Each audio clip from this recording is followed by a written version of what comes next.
आज जो मैं वीडियो बना रही हूँ उसका रीज़न ये है कि कुछ बच्चों की क्वायरीज थी बहुत ज़्यादा कि मैम रामचरितमानस में कहाँ पे राम लक्ष्मण परशुराम संवाद है और जो फर्स्ट लाइन होती है जो राम के द्वारा बोली गई है वो कहाँ पे लिखी हुई है। तो चलिए शुरू करते हैं। आज ये है, हम सभी के घर में रहती है रामचरितमानस, ठीक है। हिंदुओं के घर में, सबके घर में आपको मिल जाएगी क्योंकि हमारा पवित्र ग्रंथ है। तो फर्स्ट सबसे पहले इसके ऊपर लिखा हुआ देखिए, तुलसीदास जी विरचित। तो दो होती हैं, एक होती है श्री रामचरितमानस, दूसरी जो सबसे फर्स्ट है जो आदिकाल से है, ठीक है, वो है रामायण, जिसको लिखा है वाल्मीकि जी ने। तो ये बड़ा ही डिफरेंट होता है, बच्चों को ये नहीं पता होता कि हमारे घर में अवेलेबल जो बुक है उसका नाम क्या है। तो ये अवधी भाषा में है और इसका नाम है रामचरितमानस, ठीक है। इसको महाकाव्य बोलते हैं। बट जो फर्स्ट है वो वैदिक संस्कृत है, जिसको हम रामायण के नाम से जानते हैं, और रामायण के रचयिता जो हैं वो महर्षि वाल्मीकि जी हैं। इसमें आपको जो नाथ समुदन वंजनियारा यानी आपका राम लक्ष्मण परशुराम संवाद मिलेगा। इसके 200 पेज नंबर पे आपको जाना होगा, और चूंकि इसमें हिंदी में गिनती लिखी हुई है तो हो सकता है थोड़ी सी आपको कठिनाई हो, तो मैं आपको दिखा देती हूँ। इस तरीके से यहाँ पे आ जाइएगा, ये 200 पेज नंबर है। जब आप यहाँ आ जाएंगे तो आपको दिखाई देगा, यहाँ लिखा हुआ है मास पारायण नवा विश्राम, ठीक है। बाल कांड में आना है आपको, ठीक है। रामचरितमानस में बाल कांड की शुरुआत होती है। यहाँ बाल कांड की शुरुआत है, ये रहा आपका श्री रामचरितमानस प्रथम सोपान बाल कांड, ठीक है।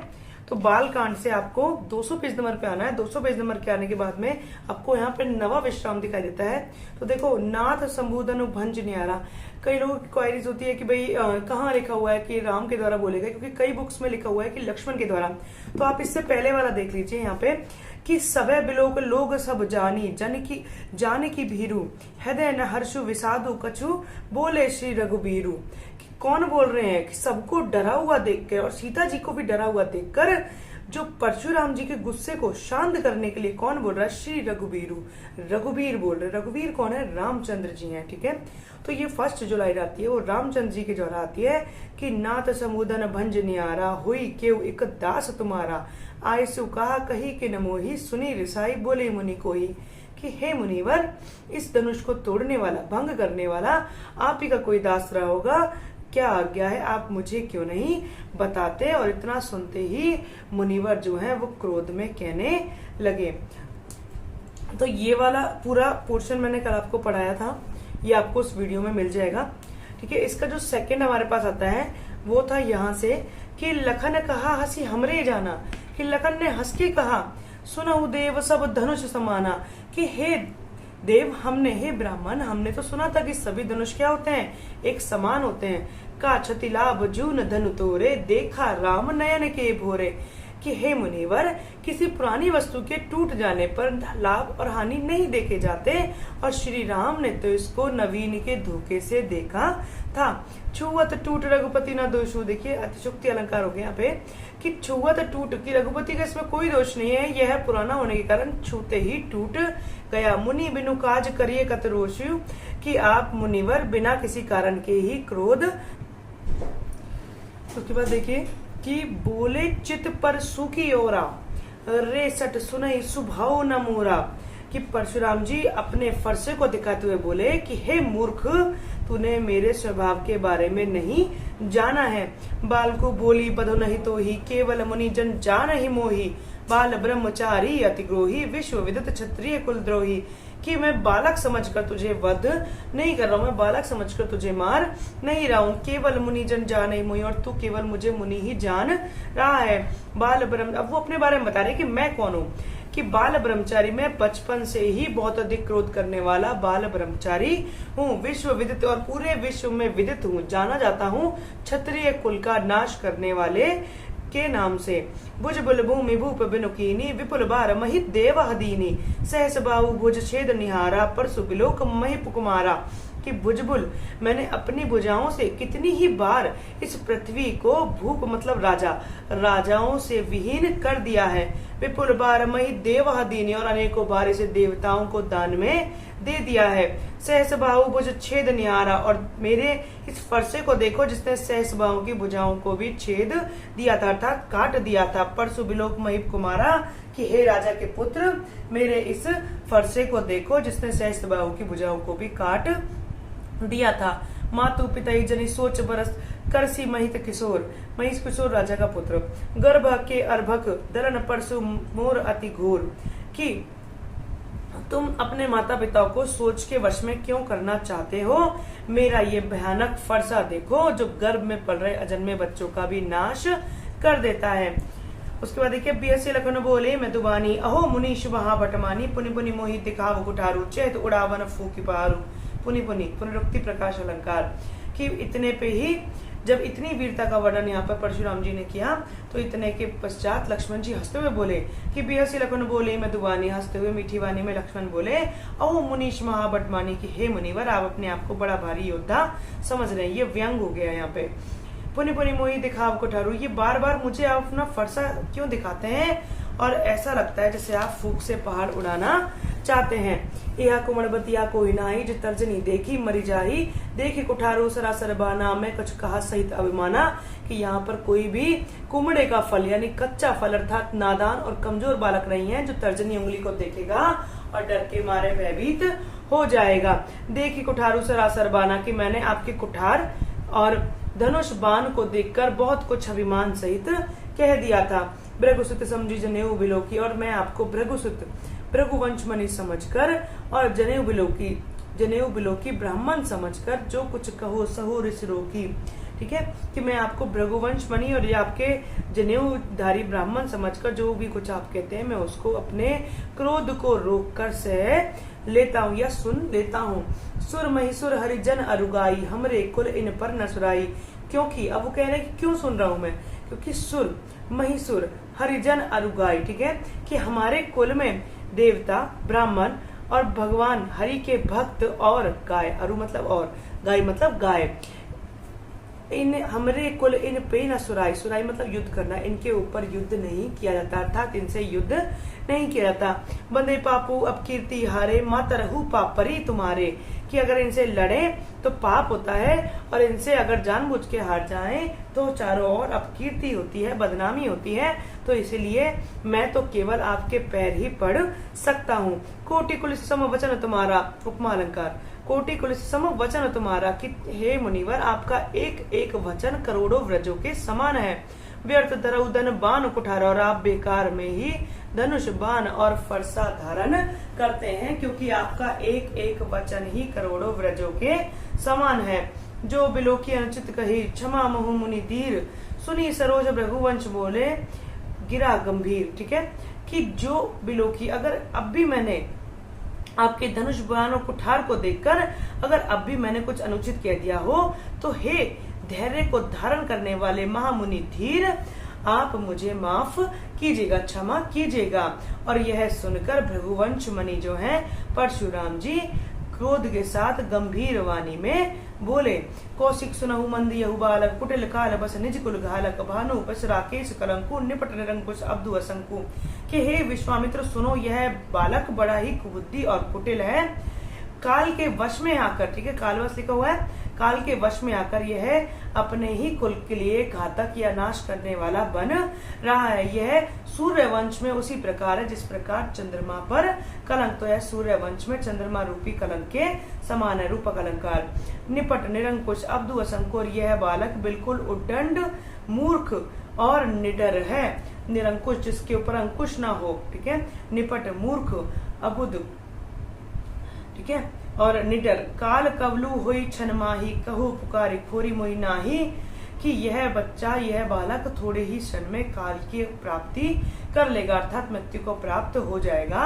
और मैं बता देता हूँ या मैं पुकार कर कह देता हूँ, फिर कोई मुझे दोष नहीं देगा। तुम हटकऊ जो चहु उबारा, अगर विश्वामित्र कह रहे हैं कि हे विश्वामित्र, अगर हे कौशिक, अगर तुम चाहते हो इसे बचाना, कहीं प्रतापु बल रोष हमारा, तो इसको कहीं मतलब बताना, प्रतापु मतलब प्रताप, बल माने बल और रोष मतलब गुस्सा, तो इसे हमारे प्रताप बल और रोष के बारे में बताओ। लखन कहू मुनि सुजस तुम्हारा, सुजस मतलब सुयश, तुम ही अछत को बरन पारा, लक्ष्मण जी ने कहा कि हे मुनि, आपका सुयश आपके रहते आपसे अधिक कौन बता सकता है।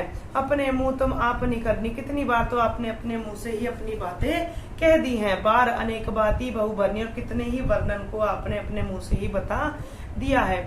नहीं संतोषु तो तय पुनि कुछ कहूँ, जनी ऋष रो की दुसहु दुख सहू। कि हे मुनिवर, अगर इतने पे भी आपको संतोष नहीं है, अब भी अगर आप अपने वीरता के बारे में कुछ बताना चाहते हैं तो उसको बता दीजिए। उसे रोककर असहनीय दुख को सहन मत कीजिए। वीरपति तुम धीर अचोबा, गारी देत न पावो शोभा। कि हे वीरता का व्रत धारण करने वाले धैर्यवान शोभ रहित मुनिवर, आप गाली देते हुए शोभा नहीं पाते हैं। सूर समर दोहे आगे हैं, फिर से चौपाइयों के पश्चात दोहे हैं। सूर समर करनी करही, कही न जावही आपू, विद्यमान रन पाई रिपु, कायर कथे प्रतापु। अब यहाँ वीर योद्धा की विशेषता लक्ष्मण गिनाने लगे हैं कि सूर समर करनी, कि जो सूर योद्धा होता है वह युद्ध भूमि में युद्ध करता है, न कि अपनी कथा का, अपनी वीरता का बखान करता है। जब युद्ध भूमि में कायर किसी युद्ध जीतने वाले वीर को पाते हैं, तो जो कायर होते हैं वो अपने शत्रु को देखते ही अपनी वीरता का बखान करने लगते हैं। अर्थात उनके कहने का मतलब यह है कि अगर व्यक्ति वीर होता है तो वह अपने मुंह से बड़ाई नहीं करता, अपनी वीरता को प्रदर्शित करता है। तुम तो कालहा कजनु लावा, बार बार मुही लागी बुलावा। कि तुम तो इस प्रकार से बार बार सी में काल को बुला रहे हो, और इस कारण मुझे बार बार सी में केवल बोलने वाले या बड़ बोले लग रहे हो। सुनत लखन के वचन कठोरा, और लखन के कठोर वचन, कड़वे वचन सुनते ही परशु सुधारी धरे कर गोरा। और परशुराम जी ने अपने भयानक फरसे को सुधार कर हाथ में ले लिया। अब जनि देई दोष मोह लोगु, कटुबादी बालक बद जोगु। कि अब लोग मुझे यहाँ पे उपस्थित कोई भी लोग मुझे दोष नहीं देंगे। ये कटुबादी, कड़वा बोलने वाला बालक बद के योग्य ही है। बाल बिलो की बहुत मैं बचा, अभी तक मैं इसको बच्चा समझकर बहुत छोड़ रहा था। अब यहू मर निहार भ्यावा साचा। ठीक है, अब यहू मर निहार बा साचा, परंतु यह सच्चाई में, हकीकत में मरने के लायक ही है। सचमुच में यह मरने योग्य ही है। कौशिक कहा क्षमी अपराधु। अब कौशिक विश्वामित्र जो है उनके गुरु हैं, वो वहां खड़े हैं, तो वहां बोल रहे हैं कि कौशिक कहा क्षमी अपराधु। परशुराम से कहते हैं कि हे मुनिवर, अपराध क्षमा कीजिए। बाल दोष गुण गनई न साधु। गनई मतलब गिनना, कि बच्चों के गुण और दोष साधुओं के द्वारा गिने नहीं जाते हैं। खर कुठार में अकुरन को ही, आगे अपराधी गुरु तो ही। कि मैं खर और कुठार को धारण करने वाला दया रहित और क्रोधी व्यक्ति, और मेरे आगे यह जो गुरु द्रोही व्यक्ति है, मेरे आगे कौन है? ये गुरुओं का अपमान करने वाला अपराधी व्यक्ति है। उतर देत छोड़ा बिनु मारे। कि तुम्हारे कारण मैं केवल इसको बिना मारे छोड़ रहा हूँ। केवल कौशिक शील तुम्हारे, क्योंकि हे विश्वामित्र, मैं तुम्हारे स्वभाव के कारण, तुम्हारे शील के कारण, तुम्हारे प्रेम के कारण इसको बिना मारे छोड़ रहा हूँ। नैते यही काटी कुठार कठोरे, गुरु ऋण उऋण होत समथोरे। नहीं तो मैं इसको अपने कठोर कुठार से थोड़े से परिश्रम में ही गुरु ऋण से उऋण कर देता था, गुरु ऋण से मुक्त कर देता। गाधी सुनु के हृदय हसी, मुनहि हरे है सूझ, ए में खांड न ऊख में, अजऊ न बूझ अबूझ। विश्वामित्र जी मन ही मन हंसकर कहने लगे हृदय में कि अब भी मुनि को हरा ही हरा सूझ रहा है। अर्थात वो जो राम और लक्ष्मण है उनको साधारण क्षत्रिय ही समझ रहे हैं, किंतु यह गन्ने की खांड नहीं है, यह लोहे की तलवार है।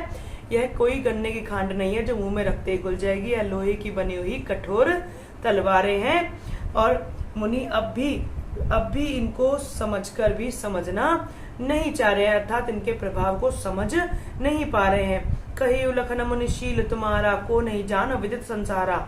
लक्ष्मण फिर उत्तर देते हैं परशुराम जी को कि हे मुनि, आप ऐसा कौन है जो आपके शील, आपके स्वभाव को नहीं जानता हो इस संसार में।